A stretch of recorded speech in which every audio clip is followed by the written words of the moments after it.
Gukizwa nibisigura guheba gusambana. Gukizwa nibisigura guheba inzoga. Kuko rero abantu batanywa inzoga badakijijwe. Hariho n'abantu bataranasambana na rimwe kandi badakijijwe. Ingoranira ngaho. Gukizwa no kwizera Kristo kuko ukomoka kwa Adamu wese. Yitwa umunyavyaha.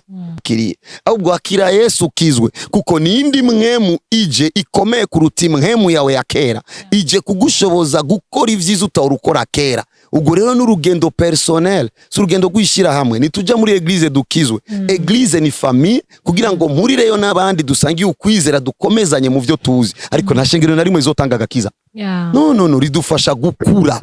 Iyo abantu badafise ugutaura kujyana ijambo ry'Imana bayoragura ibintu byose mu barabara. Kuri ubwo rero umuntu amaze gutaura agakiza muri cadre nashobora gukirira ubanza waririmbye indirimbo. Cyavuga igikuru umuririmbyi kanaka yakiriye Kristo yakijijwe ko yakijijwe ari mu rugendo na Kristo. Ubu rero afise kimugera abazwi capacité zabo zarabonetse biciye mu byo bakoze kuva kera. Nico gituvuga rero reka habeho gushima. Dukeneye gushimira umuririmbyi w'umusore cyangwa umuhungu umwe, dukeneye gushimira umukobwa mcyo bita family cyangwa mama umwe, dukeneye gushimira worshipper umuntu ahimbaza, dukeneye gukorera abantu barimba louange abantu bari bafise touche ni yindi nyene dusizi dutwaza mu bwiza bw'Imana twita worship. Dukeneye gushimira groupe ima groupe ni menshi, dukeneye gushimira diaspora kugira ngo indirimbo nizigume hanze bazisoye bazirungike duhezagirwe. Dukeneye acahaza riri cyumviro cy'sinema ndakivuga. Sinema nije nyene navyikore nari muri biro nandika guke. Mubona gute mu gikorano cyo vyuzuye twoshimira umukinyi wa filme. Yari kintu nanditse kuri post yanje kuri kina abantu benshi. Cyamura abakristo benshi bambwiye amatitre menshi y'amasinema ndavuga finalement no sinema abakristo barazira. Okay reka tushire kwingomezi rero. Canandika indi post. Mubona gute mubo mutoye nimba umwe no mushimira no miliyoni. Poste ziracari kuri hajya haranditse abakinyi b'amafilme cyo cyatumye rero uvuga ngo okay reka turondere jiri muri jiri dushire yonde dushiremwo Christian Xavier baramuzi hazi ivy'indirimbo abiba mu gihe kirekire tuvuze dushiremo Big Zoe araza baririmbye kuturusha asanzwe aririmba kandi n'umuntu w'umuco n'umuntu w'intaye. Okay dushiremo Santa ari mu social media dushize équilibre y'abantu batatu wamuvuze Fani Imana mugirire neza arakijijwe icyo twojoyegwa nuko yatera imbere that's our dream. Hama byari ari umuntu yansomeye comment arambira ngo yanditse ngo ndabashimiye none gute washavurirwa gushimiye. Hama acavuga je sinza muri competition numva ko iyo umuntu avuze ko ibintu atabibamo ni yabaye mubi ariko afise ses valeurs ni gute okwataka valeurs z'umuntu ariko jewe nguma ndi hahandi ndaryohe gushimira abantu.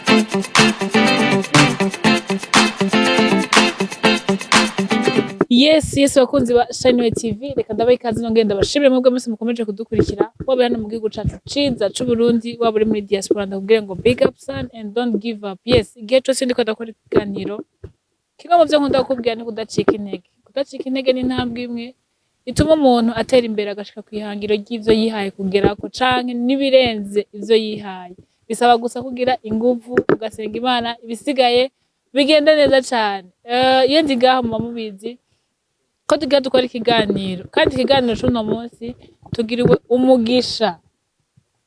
Je nkunda kuvuga ati hari ibiganiro dukora n'ibindi tuba tugiriwe umugisha wo kubikora bien sûr kuko bitavuze ko nabandi bose tuba turi kumwe tutagira umugisha ariko no munsi no mugisha basuri special nibinyone wanyu binyone monde binyone disiere kuri Shine TV ukaba utaragira subscribe ndagenda gusabe uyigire kugira ngo twakire umutumire wacu n'ibiganiro bizokurikira uzobashe kubona notification y'ikiganiro. Yes ni Prophet Joshua muramuzi cyane sinakurirwa ndamudondora cyane ariko uno munsi ari hano kugira ngo tuganire sijya mbere no tuganiriye nerigira kabiri kandi kuri je ndavyita umugisha kandi niko bimeze. Yes Prophet Joshua karibu cyane. Murakoze kutwakira Imana ongere kandi bagirire neza. Amen. Hazi igihe kirekire tudakorana. Cari kirekire nibuka ko twakoranye kuri World Beach kera igihe kirekire cyane yego ariko Imana ishigwe hejuru kuko niganza ibihe ibazi ibihe bikwiye ifise nico yanyegeje igombi abantu mu kuyaga kwacu kugira ngo yo ibandanye yirongera benshi bamenye wabitangiye twe tutaranavuka. Akeshi ye nakiriye umutumire yo ngiriwe bakujye kwakira umutumire umukozi w'Imana hari abantu baba baza amazina atandukanye canke bakavuga ibintu bitandukanye kuri we ariko ntibamumenye we wa frère hari abazi Prophet Joshua ariko badashobora kuba babazi mu buryo bwiyaguye. Mbega Prophet Joshua ninde mu majambo make ashoboka? Prophet Joshua canke Prophet of Jesus, Joshua Of Jesus, yes. izina ryo nyene cari bivuga ko ndumuvugishwa wa Yesu. Yeah. Akanwa kanje rero kabereyeho kumuvuga no kumwamamaza nuwo mu buryo bw'imwemu canke mu buryo bw'igikorwa Imana yashimye ko duserura muri iyi si bariho, ariko navutse nk'abandi bantu bose, bisigura ngo navuke muri kino gihugu. Amazina cawumva nane kwikaranga mu ndo ndiswe Prophet of Jesus, Joshua ndiswe Nduwimana Didier, amazina yanje ni Nduwimana Didier. Nakuze ko abandi bana bakura, ariko natakaje abavyeyi kare. Mama wanje yapfuye muri 2000, papa wanje muri 2001, cangura ndi impfuvyi. Kiri mu bintu nemeza abantu ko bategezwa kugira ivyizigiro, n'impfuvyi zigira ivyizigiro. Nizicika intege nko numvise uvuga ugitangura. Mu mashuri asanzwe nize electromechanique, akaba atayo nigeze nkora na gato kuko naciye ninjira mu vy'umuziki, nivyo vyamfasha umwanya muremure. Nyuma y'ivyo vy'umuziki Imana ingirira ubunira amagakiza. Nyuma mu vy'agakiza ndigishwa n'abantu batandukanye, kuko na muntu yiyigisha, ariko kandi ndigishwa na parti nini cyane, namwe muhoraho mu buryo buri special, mu ndoto, mayerekwa, mu kujanwa, mu ijuru, mu kwerekwa, mu bintu byinshi. Nibazera ko abantu babona ibiriko biraba bakamenya bino bintu bisaba bituruka cyane ko bituruka ku Mana, ariko kuba naho biva ku Mana atanu musimo tuderapa ngo tuvuge ibiri hanze ya Kristo, cyumva ko dukikuje n'izindi nyigisho nziza, ariko kandi dukikuje n'abantu beza, dukikuje n'abantu beza, bisigura ngo abagize ico bakora bose kugira ngo dutere intambwe muri Kristo, mu vyanje mu buryo bw'imwemu, abantu byinshi. Inyuma y'ivyo nanse gusa kuguma muri ico, numva ndashiramo no kwiga. Ndafise ama diploma atandukanye, ndafise diploma muri theology study, ndafise baccalaureat muri leadership, ndiko ndiga andi mashuri y'Abanyamerika, aho nizera ko Imana ingira ubuntu nzoronka bac muri mwaka uza nangure guca maîtrise, kandi kubw'ubuntu bw'Imana nagize mu docteur na university imwe muri Kenya, bivanye n'ivyo twakoze. Ivyo ndabivuze gusa kubera ko vyabaye ngombwa ko tuvuga histoire, ariko sino niratira ikintu kimwe cyonyene. Ndafise Yesu Kristo, kandi niwe wese abamo muri jewe yuzuye, na nakantu na gato yisigarije ku ruhande, yaraje wese, cyo gituma aboneka wese. Okay, murakoze kutwidondora. Nibaza ko kimwe mu bintu abantu baba bakwiye kumenya ni kugira ngo baganire n'umuntu bazi neza. Hari abamuzi nk'umuprofete, hari abamuzi nk'umuririmbyi, y'amazina yose, ariko hari ababazi nk'abakozi b'Imana. Kimwe mu bintu ushaka kubabaza, sinohera ku ntango kuko nibaza ko abakurikirana benshi barabimenye, hari ibiganiro byinshi mwakoze, ariko kimwe mu byo ushaka guhagarara ko cyane, iyo ntango ikiganiro je nkunda kubwira abantu ngo ntibacike intege. Nibaza ko uri umwe mu abantu baca intege cyane pe, kandi bikomeye. Ndasha numva ikibazo kimwe noherako, nirihe banga cyo kudashika intege? Icambere mu ma message yanje n'ukuntu narungitswe n'Imana, kuba umunazana message y'ivyizigiro. Nimba mfise message y'ivyizigiro, amajenga ca ntakaza ivyizigiro, kuko gucika intege bimatanye no gutakaza ivyizigiro. Alors nimba narakuze nyimfuvyi, tujye mfise histoire nyinshi, impfuvyi Imana yakuye hasi ishikanye aho nanje fashe izindi impfuvyi. Nakuze mu bihe vy'intambara, Imana indinda amasoro. Sinibaza ko majambo y'abantu yogira icangira. Ninjira mu maboko y'abadaimon, Imana inkurayo imagakiza. Biswa ngo ibintu vyinshi bikomakomeye Imana yagiye ibinkuramo. Kiretse ivyo biragoye gucika intege ufise objectif. Icambere kiri mu bintu vyo tumuntu adacika intege, icambere nukumenya Imana yavuganye nayo nimba ari umukozi w'Imana. Ikindi nukumenya aho uri kuraja, kuko aho uri kuraja nibaze ko abantu bose bariko baraja. Ibaze wewe uri kuraja ahantu kanaka, mu bintu kanaka bikomeye cyane, hama abandi nabo ni bariko barava, nimwahura bazogusubiza inyuma. Abandi nabo bariko baraja barashitse, ufise uri kuraja. Donc kimwe mu bintu bifasha umuntu kudacika intege, kuri jewe nuko numva ijwi ry'Imana cyane kuruta ibintu byose, apana kubwa abandi gusa. No abavugishwa benshi ari gyajoyegwa kumva ijwi ry'Imana kubwa abandi, bazotera imbere aguminyo. Je numva ijwi ry'Imana no kubwanje, kugira ngo nzobane gukorera abandi. Ca kabiri ni objectif, maze kumenya ico Imana injanyemwo. Imana yamamagaye kugira ngo ihindure amahanga yose aze kuri Kristo, ihindure abantu benshi bataramenya Imana baze kuri yo, itume impfuvyi zimenya ko ari Imana ishoboye kuzibera umuvyeyi. Yandungitse kubwira abantu bagendeye mu vyaha vyinshi uko ataca Imana itobabarira kuko nakora vyinshi. Yandungitse kubwira abantu bihebuye yuko Imana ishoboye kubatabara kuko nabayeho ntihebuye. Ndafise objectif rero ndiko ndaja sindafata isi yose ngo ndayigomorere Kristo. Ni gute no cika intege nuri ko aravugira mu ibarabara byogorana. Hari ijambo rimwe nshaka kubabaza kubyerekanye n'ivyo kudashika intege. Muransoma ijambo ry'Imana surtout ibintu by'ubuzima novuga ngo budafashe dukunda kububona muri barya abantu basenga, ugasanga umuntu amaze imyaka 5 6 mu bugaragwa 7 8 9 10, ariko muri mu buzima bwo gukorera Imana ugasanga ari handi hejuru. Ni umukozi w'Imana yama vyuko gusenga misi yose, matinare ararayo, yama muri desert, yama ahantu nyine hariko arasenga Imana. Ariko ugasanga bya bintu Imana yamuze byari ijambo nasomye mu musiguzi rivuga ngo umunyabyaha mu ruho gukuma arundanye, ariko umugororotsi kamuha amahoro, umunezero, ibintu nyine nk'ivyo ngo hamwe ikamuha bya bindi wa wundi yaruha ikamuha gukuma. No kuvuga ngo wa munyabyaha ikamuha gukuma arundanye ngo bikazoruhukira kuribwa n'umugororotsi. Hari ikibazo kimwe cambaza, mbega Imana yumvira abantu gutandukanye bivanye n'ubu buzima turimo? Urazi iki kibazo nk'umuntu nkanje abantu benshi bakurikirana ndacishuye direct gutyo bano cavuga bisigura ngo twebwe tugowe. Avuze ko Imana yadutaye kubera ko peut-être wahiriwe. Reka ndacishure mu buryo bwo si jewe nabivuze muri Hosea 4:6 Biblia ivuga ngo ubwoko bwanje burahona kubera kutamenya. Bisigura ngo igihe cyose umuntu afise ingorane nimatanye n'Imana, bimatanye no kutamenya. Raba misimo mikino cyose kigira produit yacu. Ntushobora kuja gukorera jus, ntushobora kuja gukora biscuit mu machine ikora amazi muri Aquavi. Tegezwa kurindira amazi ari imbere.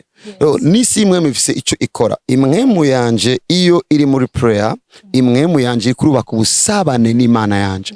Iyo ni imwemu yanje ishobe gusegera abagoye bagakira, ishobe kuvuga mu ndimi amasaha 6. Ni imwemu yakomejwe, ni imwemu yuzuye ubumenyi bumatanye n'ivy'imwemu. Hama umushaha wanje urimo ibintu bitatu. Umushaha wanje ugizwe n'ibigumbagumba, ugizwe n'amahitamo, ariko kandi ugizwe na intellect, ubwenge. Ubwo bwenge rero ni bwa bundi twagiye turahura ahatandukanye kuva tukira abana bato. Iyi nayo yubakwa n'ijambo, kwijambo ryubaka imwema ariko ryubaka umushaha kugira ngo utumbere bivanye n'uko Imana igomba ku bintu bitumbera. Iyo rero umuntu ari strong muri yo territoire biroroshe cyane yuko amenye igikwiye gukogwa mu mwanya wo kugikora. Hari nta muntu numwe azosenga ubukene buhere. It will never happen. It will never happen. Nimba bishika ku muntu umwe asengewe yataba ubukene bwaheze, si ubukene bwaheze kubw'amasengesho. Amasengesho yakwiye kwinzitizi kugira ngo akore ashikira ubutunzi. Ndio sengesho. Ariko rero atangiye kwibaza ko gusenga vyonyene bizomugira patron. Ndakubwije ukuri aracafise ikibazo uwo muntu kuko Bibiri ivuga ngo Imana izozagira ibikorwa by'amaboko yanyu. Ndemeza rero yuko umwe ashobe kubikora gerageza, ariko mu kugerageza kwiwe akaba yiteza ibitari byo. Ni giki yokora cange yumvise umuntu umwe yakorewe igitangaza. Igitangaza ni gitangaza kubera ko kitabaye kuri bose. Igitangaza ni gitangaza kubera ko cabaye ku muntu umwe cange uwundi. Uyu muntu rero yakorewe igitangaza Imana iragariza gigwe bakorera abishaka. Ariko niyo yakorewe igitangaza za kubwira ngo Imana yanciriye inzira impuza no muntu. None koko abantu bose bazo gusanga muhira canga abandi nawe ushobe kubasanga aho bari. Ushobe kubasanga aho bari. Iyo tugize ubumenyi rero turashobora kuevolua guteza imbere ubuzima bwacu. Ubumenyi yo twokoresha mu gutera imbere no gukora. Ubumenyi bwa mbere uca kabiri is to create. Ni biri mu gukora gusa. Kutarindira gusa yuko dukora ivyigeze gukogwa twige nacu twokora. Ico ni kintu cyo tuma abantu bava muri veko tuvuze ngo bamwe yarabumviye oya Imana iradukunda twese iratwumva twese, ariko iyo urikoresheje formule itariyo ugomba gukora paracetamol shbe gukora bombe. Ni vyiza yuko bakoresha formule zitwazo bamenye Imana ivuga kuri iki, Imana ivuga kuri iki, Imana ivuga ku mubiri, Imana ivuga mu rugo, Imana ivuga ku mukobwa, Imana ivuga ku musore. Ni ibintu bitandukanye Imana ivuga ku batandukanye. Nkunze uvuze ku byo gukora, hariho ibibazo bimwe uno munsi abantu baba bakiriye nk'umwami no mukiza canke bashobora kuba bakorera Imana. Mbere n'abantu bari mu buzima busanzwe usanga abantu barihaye guca imanza, ugasanga nyene baramaze guca imanza. Ariko nani ndayikubaza kuko uri umuntu yagendeye mu byo kuririmba indirimbo zijya bavuga z'isi, avuga bati izi ndirimbo ni iz'isi, izi ni iz'Imana. wabona umuntu ariko arakuganiriza ukaza wumva avuze ngo okay wewe korera umwami wazoguhemba mugabo ni mu ndirimbo ariko aririmba harimo message y'urukundo. C'est un exemple urukundo hagati y'abakundana. Mbega ko umuntu akijijwe canke umuntu ahari no musi yake Yesu nk'umwami no mukiza nibe bintu arakuriye gukora mbega kuririmba ziga ndirimbo nimba ari message ariko atanga ku rukundo ni icaha. Mbega umuntu akijijwe yarakwiye gukora iyihe mirimo kugira ngo avuga ati ariko avuga ati je singenda gukora mu kabari no kwiyanduza jewe singenda urumva hari ubuzi bwinshi mugabo hari igihe abona akazi akavuga ati jewe ibinye sindabirimwo mugabo kubera ubuzima ntegezwa kubikora kugira ngo nirinde nimba ari nk'umukobwa avuga ati je ndirinda gusambana kugira ngo ndonke amafaranga mugabo nimba amahera abonetse mu kabari kana kandi agakora nimba ari mu manager ndonsa ashobora kunsupportinga mu ndirimbo izi n'izi ntanga message ku rukundo ntaco bitwaye. Mbega nk'umuntu yakiriye Yesu nk'umwami n'umukiza hari akazi yemerewe gukora n'akandi atemerewe gukora. Cyo mbere cyane iki cyane kino cyose umuntu abona ko ari kibi akagikora nicyo cyaha. So muri cyo gihe niwe biri personnel ivyo bintu icana manemeza gusa ko ari umuryango wa shetani kugira ngo aronke icicaro. Tugiye rero kubijanye n'indirimbo umuntu araririmbye indirimbo y'urukundo dukundane Imana irakunda bakundana icakiriye cyambona muri ico nta n'ingorane iri muri ivyo kuko ariko aravuga amajambo asanzwe ari muri Bible. Iyo bavuze ngo abaririmba indirimbo z'isi nibaza ko benshi badahagarara gusa kuri uwo muntu kubera ko aririmba indirimbo z'isi kuko mu isi imwe ari abisi ariyo nabijuru. Abisi ni bande? Imana yakunze bari mu isi itanga umwana wayo w'ikinege. Imana yakunze bose bari mu isi kugira ngo umwizera wese nazopfe rubi. Bibiliya ikavuga rero twebwe abamwakiriye bose yarabahaye ububasha bwo gucika abana b'Imana. Mu Banyefeso bavuga ngo yaratuzuranye nawe atwicarikana nawe ahantu ho mwijuru muri Kristo Yesu. Tukivuga iyo terme ndi wo mwijuru. Ujya rero atigeza azugwa ngo yicarane na Kristo Yesu hano mu ijuru bamwita gute? Niyo terme ivuga abo mwisi. Ariko umuntu arakijijwe dufate aricaye na nyene iburyo bwa data yicaye muri Kristo Yesu kubera ko yakiriye Kristo. Hamaraso indirimbo aravuze ndagukunda ndakeneye gukunda mu buryo bwo ko ari amajambo tubwira abagore bacu basugira ngo tubavugisha ko mu ndimi. Just talking love with them. Umudamu wanje ndamuganiriza love.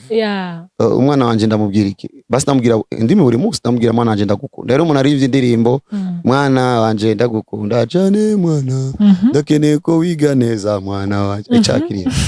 Rero umuntu yaririmbye ariko rero igituma benshi bavyita bibi ni objectif iba kuwaririmbye nibiri no kundirimbo cinda shobora kwiro ku isori yo ndirimbo ariko rero objectif yo nimba vuga reka ndirimbire kanaka kugira ngo ndamukatishe ico ni cya kuko icakiri muri je objectif cyane cyane.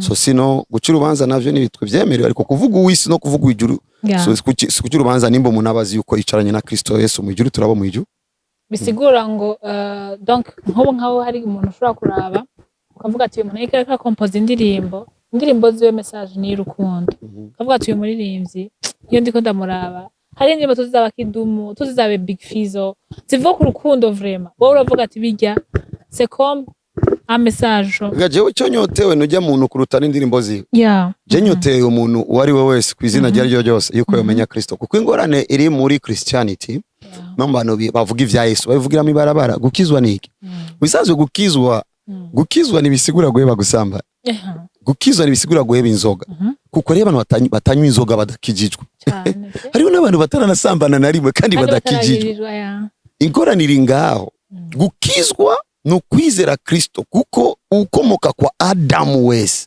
yitwa umunyavyaha hama Adamu wa mbere yari umuntu apfa Adamu wa kabiri c'est une esprit vivante niwe Yesu ukomoka kwa Yesu rero gukizwa no kwakira Yesu kwakira Yesu tubana nje twerekana yuko kwakira Yesu ari kubw'abasambanyi ari abantu batugenda mu muriro bibaza ngo bazoja mu muriro kubera ko batasambanye bazoja mu gikora batasambanye ariko ko bavanze ibintu vy'agakiza agakiza reka sigure kino kintu nyemerera Imana igendana n'abantu bivanye na revelation mu bihe bitandukanye igihe cyambere Imana yagendanye n'abantu muco bita innocence iremye Adamu mu innocent atazikiri na kimwe ari ngaho shetani aramugerageje iyo ni period Imana ni yamuhanye kuko uri mu innocent gusa watewe n'ikintu utaruzi nawe okay tubandanye urugendo hama kubera ko Adamu na Eva baje gukora ikintu cyatumye bamenya bace binjira mu yindi dispensation yitwa conscience rero ko mwamenye nabafutse mwirindi ibi kubera ko bari conscient. Imana ikigendana n'abantu muco bita gouvernement humain. Ivuga ko kuva kwa Noa, kubera ko Noa asohotse nga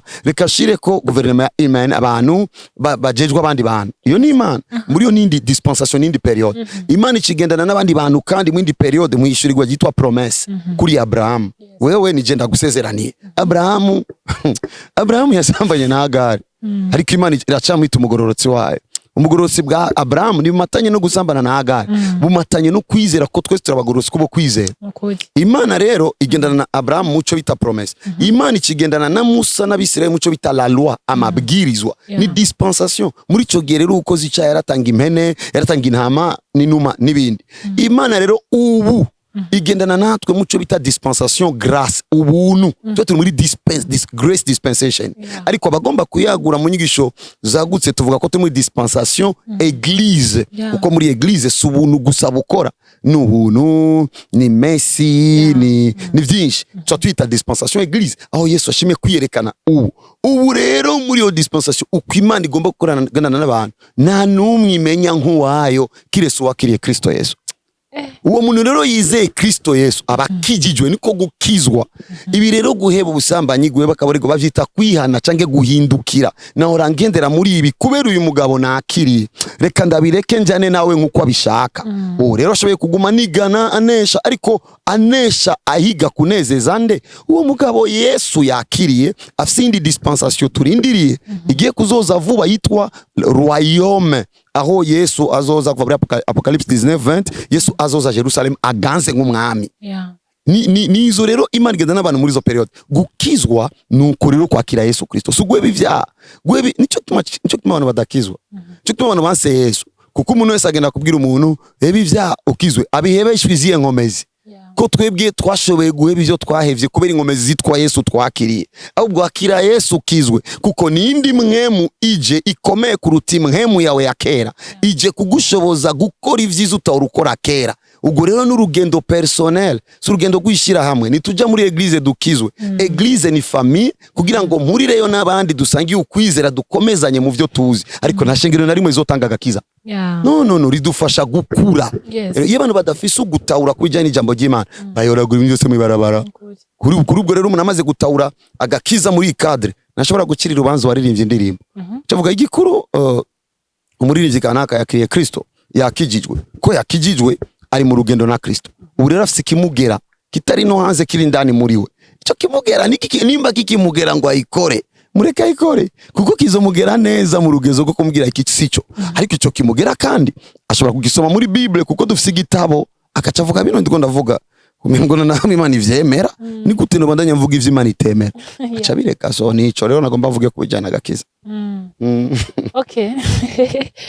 Mbega umuntu yakijijwe canke niko ariko ndibaza cyane ku bakijijwe, ariko mu buzima duhuriramo n'abantu batandukanye kandi iyo je niko ndasoma ijambo ry'Imana hari utuntu tudasinzikira mu mutwe. Iyo ijambo ry'Imana rivuze ngo ibitsitaza ni byinshi ntibizobura, ariko aragowe azobiza. Mbega hariho igihe umuntu akora ikintu nk'umukozi w'Imana cyangwa ugasanga habaye gutsitara k'umuntu mu buryo butandukanye bivanye n'ivyo yabonye ingano hirya. Mbega umuntu aremerewe gutsitara canke kwijambo ry'Imana nimba rivyemera? Mugabo uyu umuntu avuze ngo umuntu ntakwiye gutsitaza ngo ambari birato ngibi n'ibiri, ariko na Bible ikabipermeta ko umuntu yemerewe gutsitara kubera ikintu kana ko umuntu yakoze amukuriye, yaba pastor wiwe yaba muri vyagarara imbere yiwe n'abandi batandukanye. Biraryoshe biko ravuga ico Yesu agomba kuvuga deja ni yagarukiye gutsitara yuko bikwiye ko umuntu bamushira urusyo ku mutwe mwizosi bamuterere mu mazi. Alors ico Yesu agomba avuge kubitsitaza yagomba avuga ibizotirimutsa abantu bikabakura kumana. Ico yagomba avuge. Alors iyo mvuze gutsitara muri yo cadre umuntu arashaka kwitezwa n'undi. Ashaka kwitezwa n'undi narakura spirituellement aciye ahura n'umuntu akuze akamubwira ngo idayimoni nkizi bazisora gutya na gutya. Okay, tuvuge ko nituko turahagarara ku busambanyi cyangwa ikindi, ariko tuhagarare kuco umuntu peut-être yita valeur mu vyo atokora. Amundi aramubwire ngo deliverance nziza nuko twosambana umuntu akoresheje Bible mu bitari byo kuko nta deliverance na hamwe ikogwa mu busambanyi. Numva ko uwo muntu yamutsitaje, numva ko uyo muntu aje kubikora kare turuva ko bamubeshe, uyo muntu yatirimukijwe n'undi. Bible ivuga ngo uwo muntu akwiye gushigwa ko urusyo kwizosi ariko gutsitara nk'agaterme gasanzwe twosaba abantu ko batakuma batsitara ku buntu bwo bwose wavuze ko ndi umuntu avugwa cyane abantu bagerageza guca intege ariko urakoze spirituel ari abandi babana no kuvuga ngo jewe mba nibaza kubera ko twebwe tutaba dutahura cyane maybe cyo gasanga hari abandi baraho hanze n'umuntu n'umubebe spirituel reka bivuge gutyo uno munsi arakijidwe abimaze mwindwi yumva biraryoshe maybe n'umukobwa mwiza cyane n'umusore mwiza mugabo kubera ko hari undi muntu yamushinye kubyo wabivuze ntabwo yasubiye ngo dusore demon bigenda kunuko yiro truth akiri umubebe spirituel hama mbega canke ho niyihe muti wo gukira ibikomere kuko deja yamaze kugisha ibikomere muri we mbega uwo muti wo gukira ibikomere nuwa kuko aratangwa niwe urashatangwa kujeneraliza ngo bagiye ngo abakozi b'Imana ugasanga elle a raison ou bien il a raison yo kuvuga ico kintu kuko yarahuye naco uwo munsi icambere cyo twemeze yuko wakoze ivyo bintu Bibiliya ivuga ni kubera ko wakoresheje exemple iri muri Luc kandi ndasoma mu Gifaransa Jésus dit à ses disciples il est impossible qu'il n'arrive pas des scandales mu Kirundi bavuga gutsitara no bavuga des scandales mais malheur à celui par qui il arrive wabizanye ni wagira iki agowe Yesu yaciye avuga il vaudrait mieux pour lui qu'on mette à son cou une pierre de moulin et qu'on le jette dans la mer que s'il scandalisait un de ses petits tuvuze les petits ucambere no kirungika kuri uwo muntu yoba yatumye haba ico kintu yirinde kugira ngo ukigihana Imana yavuze kuko bivyerekeye bisiko ngo Yesu ntabishigikiye ni abikora Yesu yavuze ko vyari kuba vyiza ko bamushira ku rusyo ariko turi mu gihe ca oni ninde yoshira urusyo ku mutwe wa mugenzi batagomba kujalaye ikiba rero amenye ngo Yesu azomuremera azomushira kwibimuremere vya bintu ubona umuntu abaho bimunanira guhumeka mcaga umuguma rero mvuga ngo kana kasenga cyane ariko kubera iki abantu babona Imana mbi iyo batabonye resultat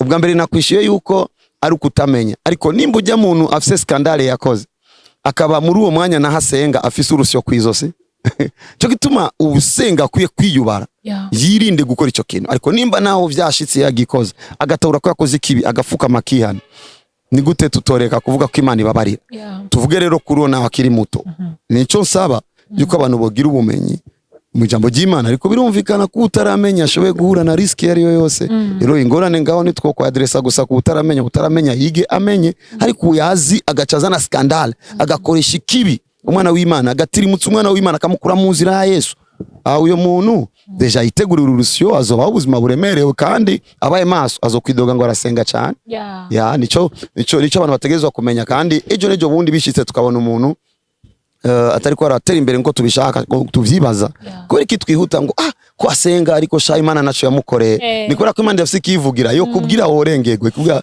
okay wowe ubona ko asenga nimba wowe ubona ko ankorera mu mutima we sindiyo akora kugira ngo ashikira ibi nibi uyu ntambona ni turi kumwe kuko abo twita abakozi b'Imana ergo umuntu ashaka gukorera Imana ariko arakorera inyungu ziwe alors iyo tuvuze umukozi w'Imana no muntu objectif indani muri we ni Imana ivyo navyo ninde ubimenya kiretsewe niyo Mana yiwe iyo Mana nayo izocegiriki izokwemeza kuri ya jambo watanguriyeko kumugororotsa giriki iramuha kuroranirwa so izokwemeza mu kwima kuroranirwa abantu nkabo kugira ngo umenye ijambo ryavuzwe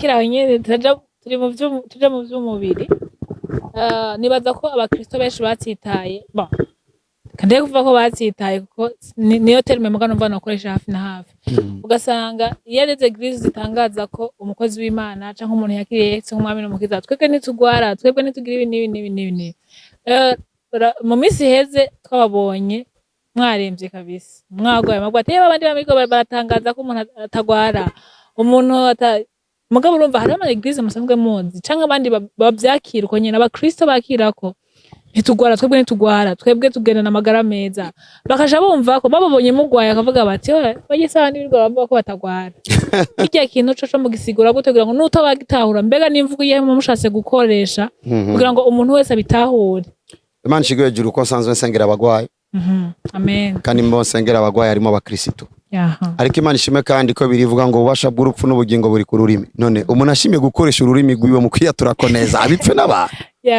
ni Bibiliya ivuga ngo ububasha bw'urupfu n'ubugingo biri ku rurimi hama ndahisemo rero kwatura ntangorane gira simpfa none Dawidi we ko yavuze ko atazopfa kubera ikibaguma basoma amakuru ya Dawidi yavuze ngo sinzopfa nzobaho nibazi ko yapfuye none. Ni kubera iki Dawidi bakimuta umukozi w'Imana? Dawidi ariko aratura ukuri kumwerekeye. Rero nimba umuntu yahisemo ko atura singwara ashobora kugwara, undi nawe yaguze paracetamol ataragwara, Imana ikacivuga kubera ko yaguze paracetamol ntava homba, reka ndamugwaze kugira ngo imiti ayikoreshe. No kwizera kwe guto. Uyu nawe yariko aratura singwara, birashitse rero aragwaye. Entre tages nigeze ngwara, abantu bambonye kijya gesi nigeze ngwara. Je nari mu masengesho y'imisi 40, imisi 7 itandatu yigisha atakintu na kimwe shize mu kanwa, n'imisi 33 njya ivyamwa bike bike, 40 jours sans manger. Nari muri faiblesse du corps, y'umubiri nahevye. Ni kintu abaganga bose mu nyuma twabonanye ko nagiye kuganira n'umuganga mgango ico wakoze bacita suicide. Muncamake wari umuntu yiyahuye yaciye agaruka nituzukuntu uri kurabaho, kuko inyuma yo ngaho umubiri wanje vyaranse ko mfata rythme. Nari muri jeune. Alors muri cyo gihe nari muri jeune naboneka nk'uwiruka, sinigeze ngwara. Nguma natura ko nagwara kugira ngo n'undi ahindura mvuge ngo ndagwara. Ushaka ko turakwagwara nagenda tundi bitaro. Je nahisemo kubivuga bishitse, nawe ucuvuga bishitse navyo ushika, ndashimana ko bitazagushika nibizonashika, kuko singomba ko vyaturira ngango ndavyikwegera wavyikwegeye bimubeko bishitse cange. Par exemple no bandi navuga gute ingwara yibeshe, none iyo mvugo ifite icyaha. Nigeze kucarana n'umuntu muri biskera cyane, nibiri no bintu nigisha mbere cyane, ariko ndi mu bantu bemeza ko bikwiye kuvuga biri mu bintu mvuga. Je muhiri wanje barabizi, je madame wanje arazi ko jewe na n'umutifata, ariko we ndambwira mamake maisha yako ukuntu kwizera umvise ko vyanse jayo je nagusenge, ariko force yo kwizera kundimu yashobora kubitari muri wewe. Iyo rero ni kibazo cyo kwizera na ngorane birimo. Kerero ngifata bisi mura n'umuntu, sorry mvuze ko ngifata bisi, simvuze ko ufata bisi atazofata imodoka zofata imodoka. Ivyo ni ibintu bisanzwe. Ndakavuze gusa ko ari abantu bavunja ibintu byose.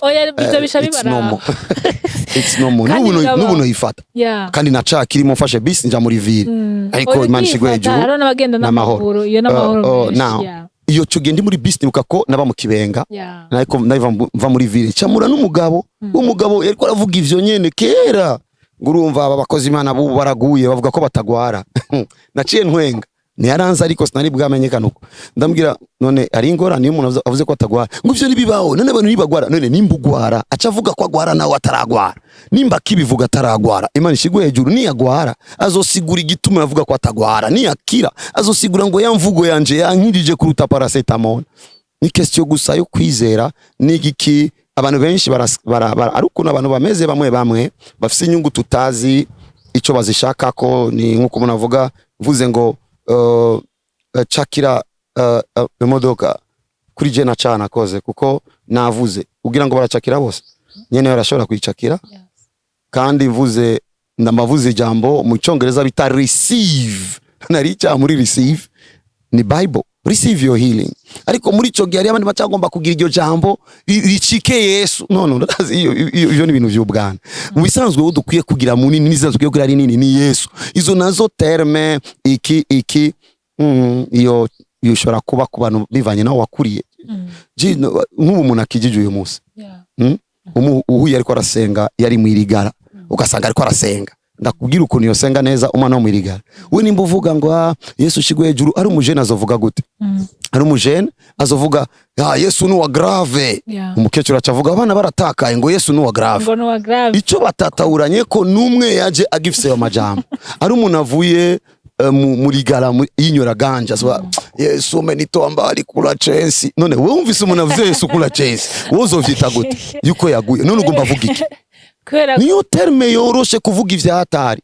N'umuntu avuye mu makopinage ahuye na Yesu, Yesu ni gisheri wangu. Uwo muntu wo mwumvise mutahure, kuko niyo expression kuko Apollinaire mu gukunda ubuki yavuze ngo Yesu ni asali ya nyuki. None ukunda ubugara avuge gute? Yesu ni bugari bwanyange, Yesu ni bugari bamende. Umose avuga ico yumva. Ni question y'ibintu bidakwiye kudutwara time, kuko ufise ukuntu wojyohegwa ukexprima umunezero ku kintu. So rero Yesu no yabaye ikintu gihambaye ku buzima bwawe. Ugomba rero exprime. Nimba umuntu uvuye mu makopinage azovuga Yesu ninde? Yesu ni gisheri wangu. Yesu ni wa grave, uri umujene. Yesu noma baba, Yesu noma. ari icana kimwe ngaho no yavuze paraporo ya kategori na yarari n'abantu batawure gusimvugo bivanye n'umuntu aho yavuye je navuye mu basani ndavye ibintu nivugira bakavuga bijya vuga sivyo ndagutahura cyane kuko ni twakuriye hamwe ni tuva hamwe ni nkuko uhura n'umunyamerika ugatangazwa n'ukuntu ariko aravuga terme simwororeza kuvuga ubukuru bwa Kristo.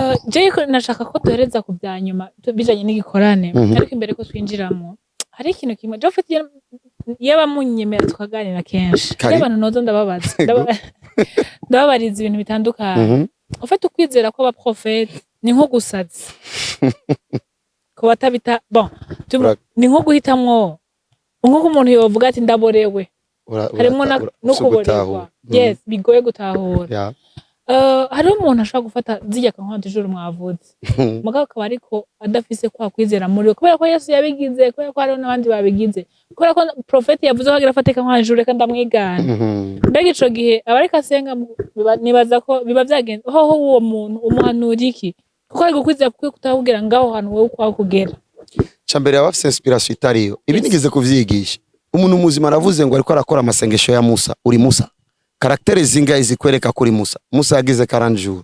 Musa yari leader d'un peuple. Yayobora abantu. Musa niwe pasteur wa Israeli ico gihe. Musa niwe prophet wa Israeli. Hama wo mu Kristo uri hajya kuri kwengu ufasha amasengesho ya Musa. N'Imana iraza gutanga. Alors ari amasengesho umuntu akora afise n'icyo asigura 40 jours zifise zivuga kwinjira mu yindi dimension ya ministry.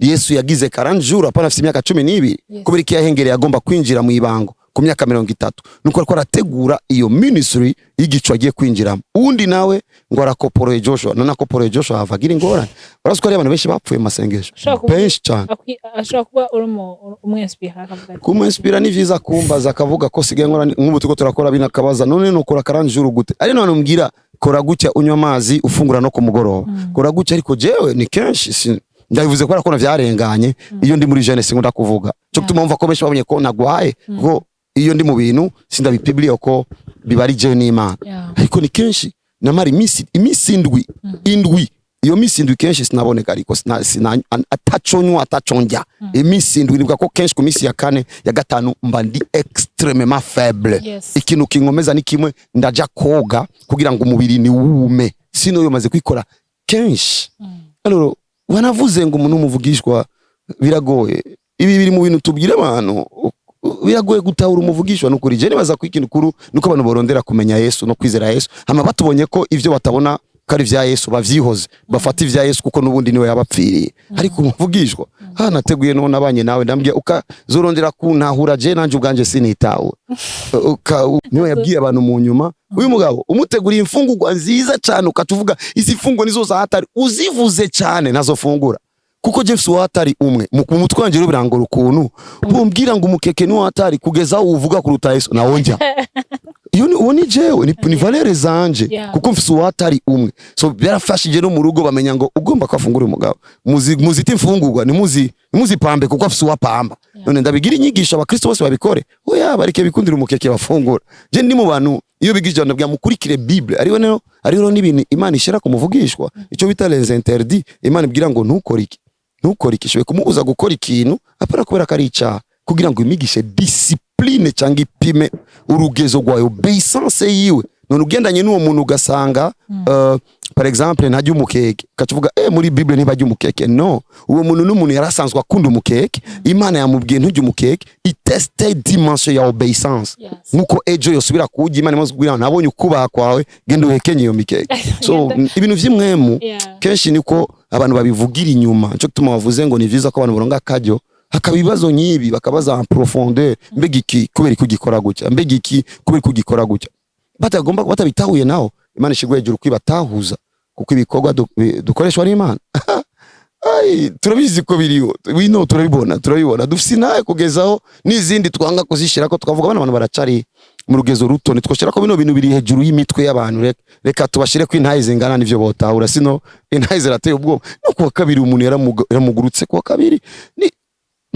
bitangaza deja namabwira abantu ko ari cyo kintu cyambere cyoroshe gukora ni gute kitangaza congora nimba Imana yarandumagaye kubikora ikabikorera muri bwe nimba bigora Imana ikigoye abantu nico rero kugira obeissance, kumvira Imana, kujana nayo, kugira relation profonde n'Imana. Ubwo nibwo buzima bwo dushikana narenze kuri ibi. Nibaza ko utazotahura azandike muri commentaire, muca mumusaba namusaba ikiganiro azakiyeme kugira ngo tutasigurira abantu. Ibyisiguro nzoza nsigure mu izina rya Yesu kandi azonshoboza. Amen. Reka tugende kuri croisade ivyuzuye. Mumaze kuba mutegura canke nibaza ko ari incuro yobigira kabiri. Je niho ndabibonye mutegura igikorane canke croisade mwitiriwe ivyuzuye. Jewe ibibazo mfise n'ibibazo bikeya gusa kuri ico gikorane kubera ko antukubona amaze kukibona mumaze kubivuga kenshi gashobotse, ariko d'abord le terme ivyuzuye.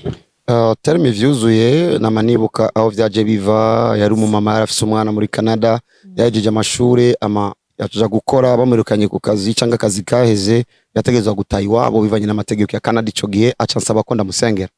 Hama ngiye kumusengera nkitangura gusenga, Imana imbwira ngo mubwire ko ico caheze. Mbocara naheze bien sûr. Ubwo nyene Imana itangwa kunganiriza ngaho. Itariki 7 z'ukwezi kw'indwi uzokora igikorana. Izokwama ari rendezvous yanje n'abantu kwisi yose.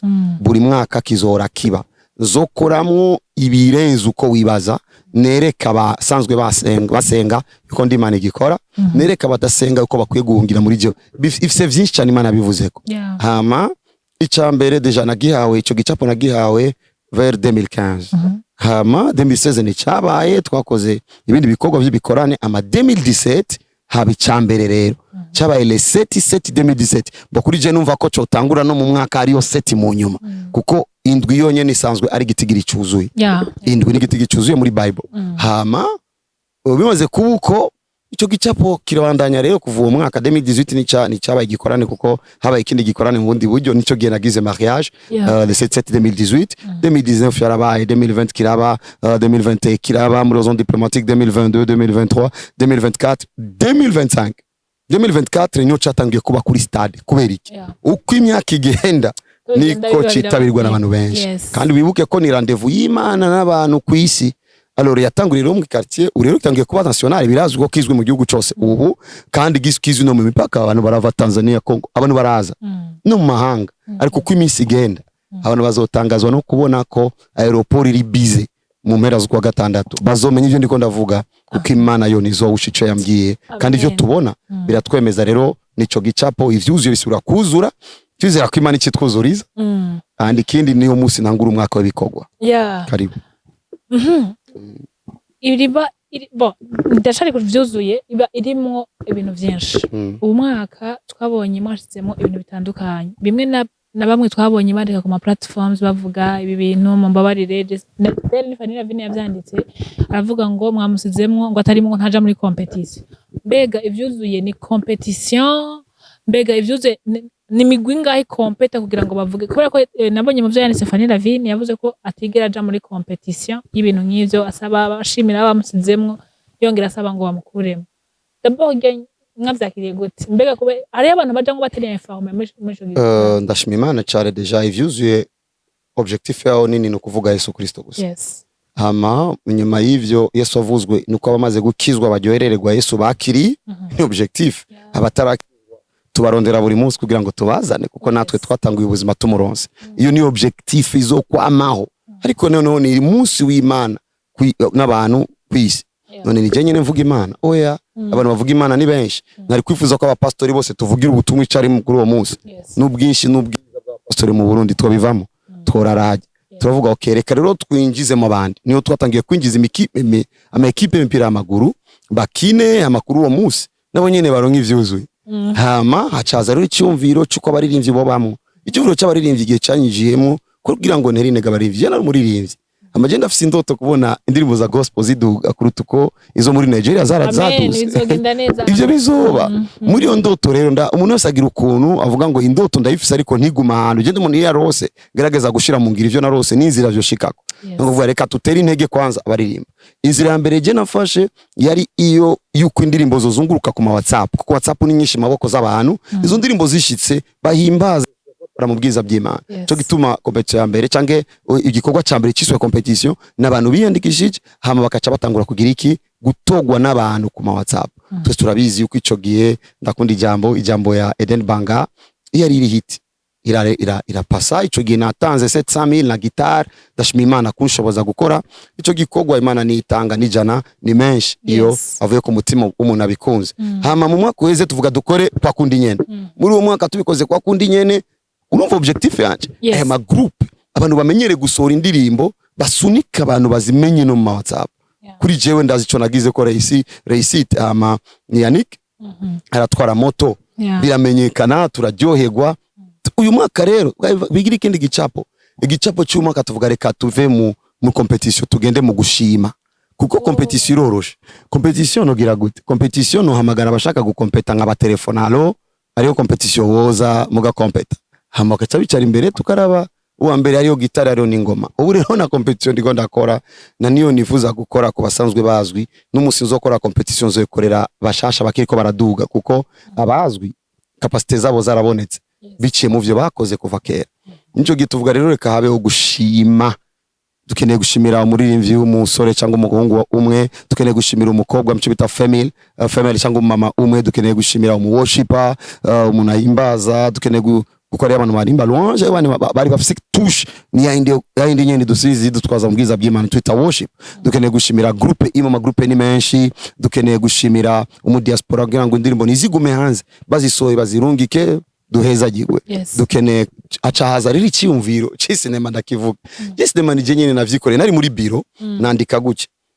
Mubona gute mu gikorani cyo vyuzuye twoshimira umukinyi wa filme yari kintu nanditse kuri post yanje kuri kana abantu benshi cyamura abakristo benshi bambwiye amatitre menshi y'amasinema ndavuga finalement no sinema abakristo baraziraba. Okay reka tushire kwingomezi rero cyanandika indi post.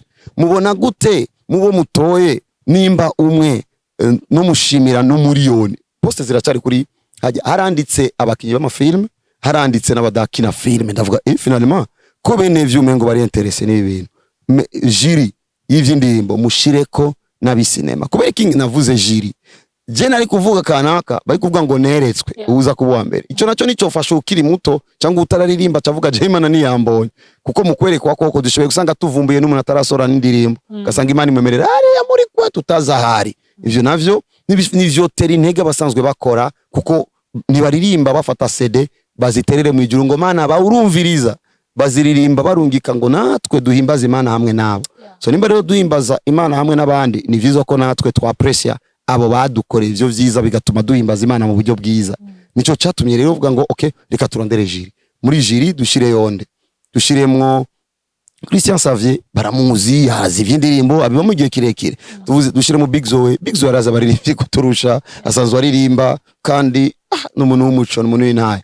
Okay dushire mu Santa ari mu social media dushize equilibre y'abantu batatu bomenya kwanza abo bantu abo rero baca bicara ahantu hamwe barapropose amazina tubona ko mu bagabo canga abasore abo hotogwaba tubona ko mu bamama n'abakobwa hotogwaba tubonamo mu worshipper aba mu ba diaspora tubona aba deja nanje menyeho n'abandi narinzi pe avuga wow tusize ingabire zose Imana ishigwe hejuru muri aba rero tuzotoramwo umwe mu kumenyesha rero ico kintu aba conference de presse hamahaca mu mwanya bakiriko barakorera kuri ico ca du partage cange amazina tugire gute hacaba kuboneka kwa bimwe ko n'umugwi arashobora kuboneka amazina abonetse ntarabishira no kuri page yanje officielle kuko ni Jeff finance ico gikogwa hacaba peut-être umatatawi wamuvuze fani Imana mugirire neza arakijijwe ico twojoherwa nuko yatera imbere that's our dream.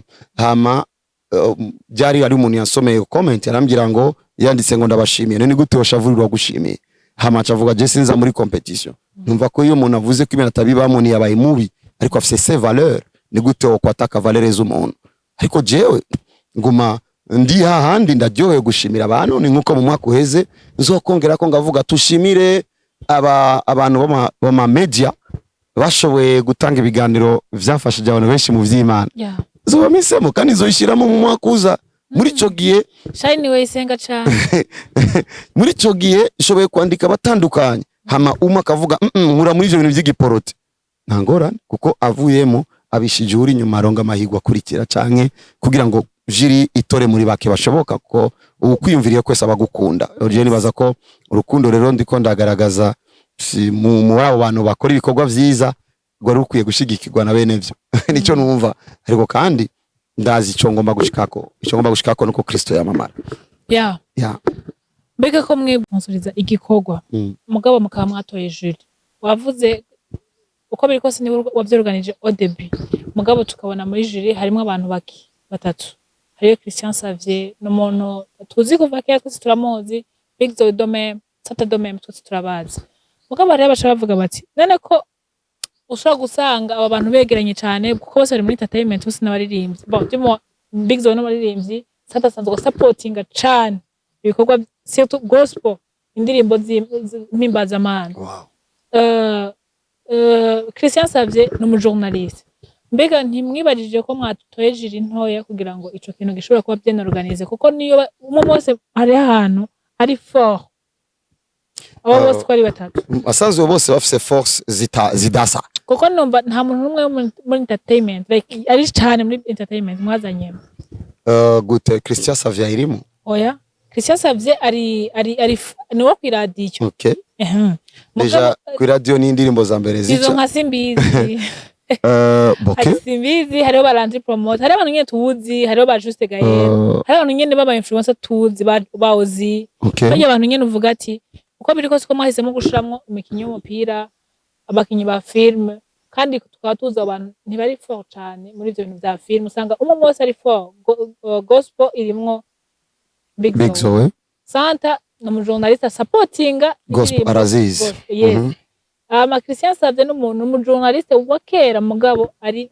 entertainment y'uno munsi irimwo abandi bantu kureka mutiyumviriye ngo mushiremo umwe muri abo bantu kandi icambere mu kwiyumvira jiri umuntu aricara akavuga tugomba gushika kuki yes ico tugomba gushika ko tugomba turonka umuntu umwe ashoboye gushimirwa mu bagabo okay tugize abantu babiri iyi jiri ntiyozana equilibre batatu ni intango ya jiri maze kugira abantu batatu ni equilibre kuko babiri bemeje umwe kanka kirapashije nayo equilibre yonderwa muri jiri swat babe batatu babe batanu babe indwi ni nkuko twari kugira 9 undi akavuga none 9 nibake kubera iki Joshua ari vy'Imana utari kurenza ko intumwa ariko rumvise mwahize mu makategori menshi amakategori rero urabona ko bose bari muri gospel partner muri gospel navuze aho ivyi cinema vyinjiriye navuze ni je nanditse comment ndavuga nimubona gute twashimira cinema abantu barandika poste zirahari kuri page yanje yes kuri Prophet of Jesus Joshua page isanzwe kurikirana n'abantu benshi cyane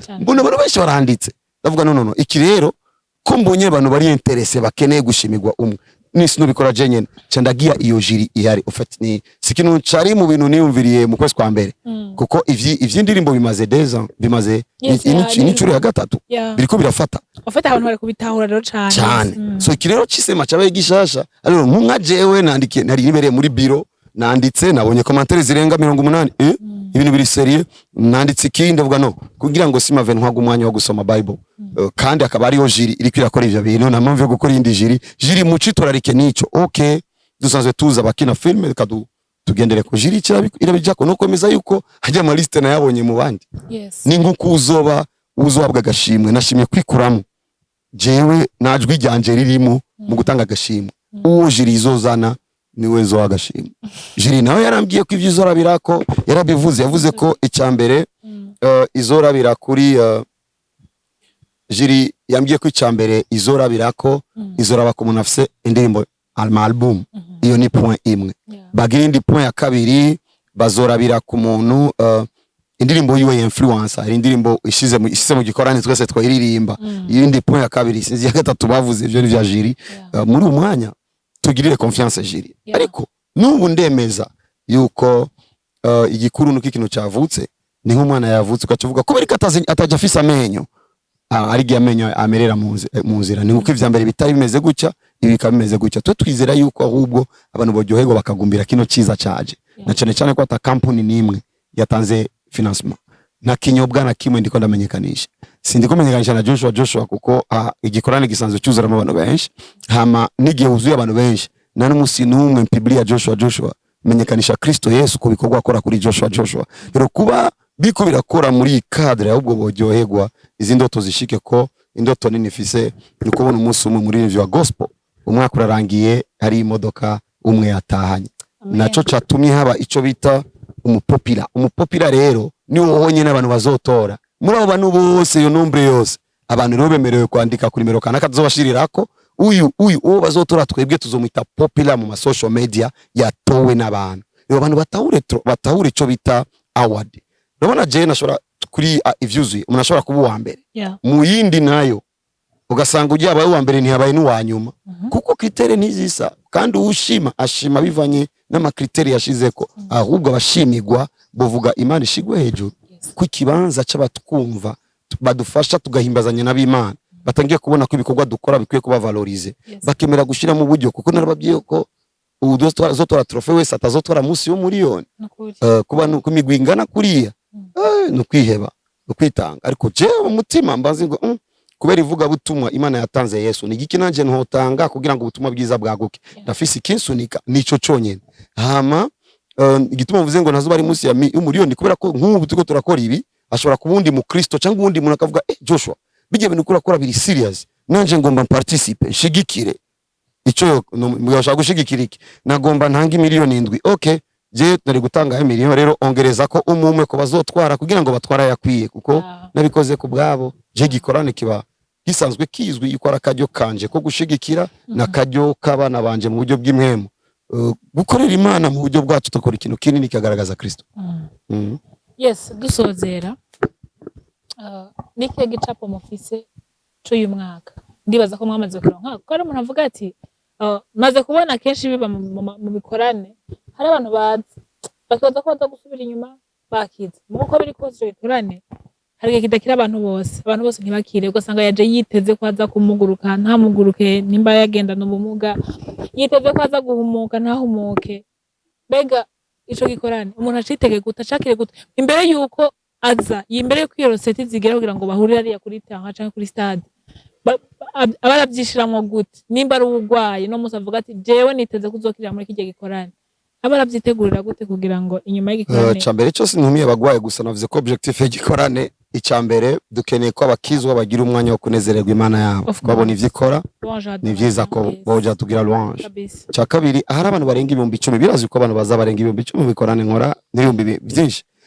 ukabona hano hari abantu 200 madugirije rimo amaboko cyangwa 10,000 no two 7,000 cyangwa 5,000 twese twadugije amaboko ku Mana imwe aish iyo Mana idakoze iyo bayindi kuko sanzwe nzi neza ko igihe cyose abantu bayidugirije amaboko ari benshi guki Imana yamye bakorera abantu baze biteze iyo Mana bazohimbaza cya kabiri bitega ijambo rituma utaramenya Yesu aza kuri Yesu kuko nico tugomba mu gikorane cya gatatu bitege kubona ijambo rija mu gikogwa alors kuri je mvuze ijambo rija mu gikogwa nana kimwe mu bitangaza tudondaguye Imana itarankoresha nta kimwe bitangaza tudondaguye biri clair n'ibipapuro tubifise wakize amaso ibipapuro tubifise waje atabona yabonye ibipapuro abatambutse beki bakazita tuni ibipapuro abakize ingwara ibipapuro biri twerekana ibipapuro de toute façon n'abantu bavuga ikintu nka blague mvuze ikintu no mu ishengero ugomba gushinga intaye uzana document abantu bari hasi Imana yadugije aba twarabonye vyinshi